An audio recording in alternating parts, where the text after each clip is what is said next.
Hello, my name is Sydney, and today it's a full moon outside. I thought I would talk about a few of the strange writing practices or habits or whatever that I have. I guess whether or not these are actually strange depends on A, whether you're a writer, or B, what type of writer you are if you are a writer. Because I feel like some of these writers can understand and relate to, and maybe they even also are things that you do. But on the other hand, I feel like some of these kind of, even if they're not strange per se, they kind of are slightly to the left of what's normal in the writer stereotypes that you hear about. But yeah, I just thought I'd talk about 5 things today, and let's just get into it. Also, look at my ring. Look at my ring. Look at my ring. Woohoo, woohoo. And he tells the time. 1. Whenever I am having, and I guess this is sort of a tip, maybe, whenever I have trouble like figuring out how to word a sentence or a paragraph, I always copy and paste that sentence or paragraph into a blank document so that way I can see it without all the other distractions of the surrounding sentences, and I just focus on that one sentence. But it's nice to just have that entire document where I only have to focus on this sentence, and it helps to sort of free my mind of all the clutter of everything else going on. Number 2, so some writers like pure silence when they write. Some like the ambient noise of like chatter and movement around them, and some writers like to listen to music. I fall into the latter category. I gotta have my music. But whereas a lot of writers tend to listen to like instrumental things or movie soundtracks while they're actually writing, I actually prefer to listen to stuff with words.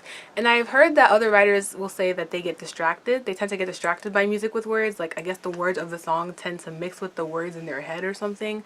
But that's not an issue for me. Usually I can just tune it out. If it's a song that I know really well, I've heard it a million times, and I can tune it out super easily. And at best, I can like subconsciously hear the music, and that sort of helps to get me in the mood for writing. But if it's a song that's like relatively new to me, or I'm still trying to get to know the song, then I might get a little bit distracted. But there's a sweet spot in there somewhere where I just like, I'm at once listening to the music and jamming, but I'm also like super focused on what I'm writing. So I can't listen to instrumental music, I think, because my thoughts are going on. They're doing all these kinds of things, and if I have the instrumental music, it's like your mind is free to do all these different things, you know? I get distracted by all these things. I want to go to the internet. I'm looking at what's going on around me. But if I have the music and I have the lyrics, the singer singing in my ear, that sort of blocks out the parts of my brain that want to get distracted. And so then I'm only able to focus on the writing, if that made any sense. Number 3, I have a great fondness for naming my characters. So much so that I spend way too much time on behindthename.com. Which I love this website because it gives you names from around the world. It could definitely use some work in their non-European name sections, but there's a lot of users will submit names as well, and so we're good, we're covered.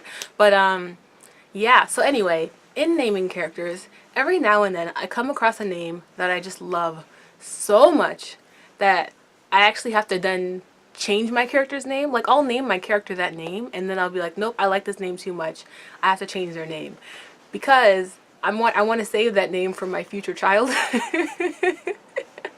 So far I have done this twice. Actually, I've done it once, but there's a second name that I'm considering changing because I really, really like it, and I might save it for my future daughter if I ever have a daughter.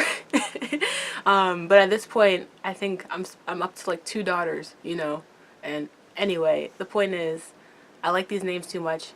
You know, 10 years from now, 20 years from now, whoever, when I eventually have kids, I may not even think of this name. I may not like it. The name may not be right for the kid.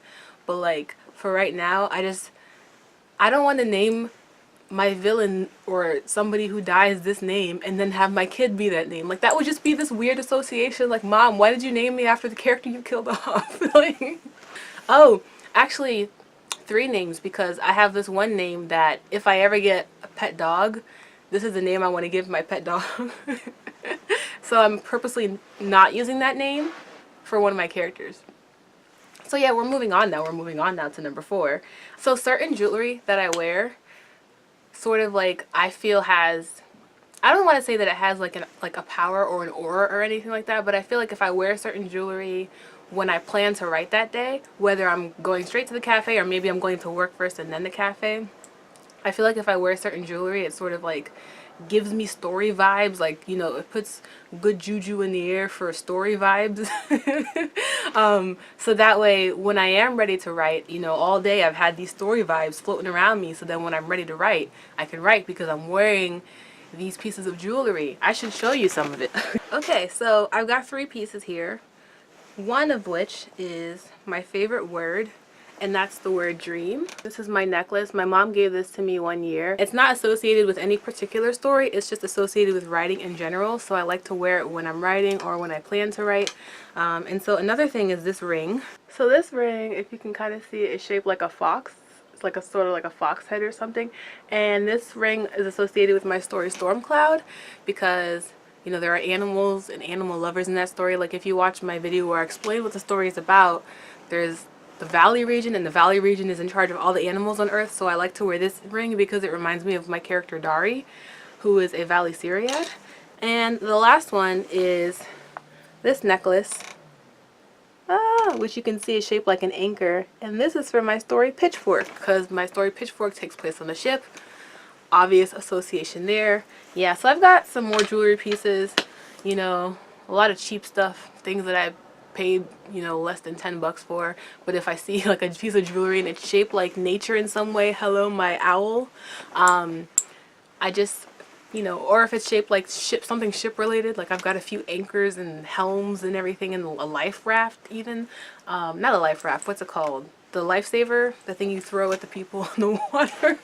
I just feel like if I wear those, especially if I layer them, like I have a, you know, a few different things going on, then I feel like, you know, more powerful story vibes because now they're combining their juju. I feel like I should do a whole video on like my writing superstitions. I'm not a super superstitious person, but you know, sometimes it's like I don't open umbrellas inside. I don't put my shoes in the bed, or I don't like to put my bag on the floor. But yeah, anyway, I should do that, but maybe I'll wait until Halloween, right? Although it is a full moon outside tonight. So the last one, number 5, is perhaps the most blasphemous. I don't like coffee, don't like the taste, and I don't like caffeine. I am apparently allergic to cats, and I don't drink alcohol, like ever. So there, 3 writer stereotypes blasted right there. You heard it here, folks. You heard it here, folks. I'm not your typical writer, which is exactly, I think, what makes me your typical writer, right? Because every writer is different, every person is different, okay? Anyway, oh, this is a really good stretch. Oh, thank you guys so much for watching this video.